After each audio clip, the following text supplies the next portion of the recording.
আঁকাতে ভয় পান? চলুন আমি আপনাদেরকে সহজে মানুষ আঁকানো শিখিয়ে দিই। প্রথমে একটা গোল দিবেন। গোলের ঠিক নিচের থেকে দাগ দিয়ে আমরা কাঁধের অংশটা বাইর করে নেব।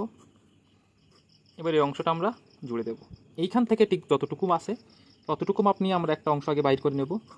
তাহলে বডি যতটুকু ছিল ততটুকু মাপ কিন্তু আমরা নিয়েছি। এবার আমাদের কাজ হচ্ছে এই বডির আর অর্ধেক মাপ লাগবে আমাদের, ঠিক এখান থেকে অর্ধেক। এবার পা আঁকানোর জন্য আমরা সামনের অংশটা বড় রাখবো। এই দুই সাইড থেকে হাত হবে, এজন্য আমরা জামার অংশটা আগে বাইর করে নেব। এখান থেকে ছোট একটা দাগ দিয়ে এই অংশটা মোটা করে দেব।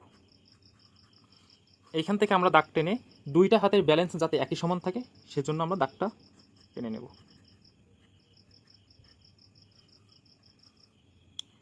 এটা হচ্ছে গলা, এখান থেকে জামার অংশ।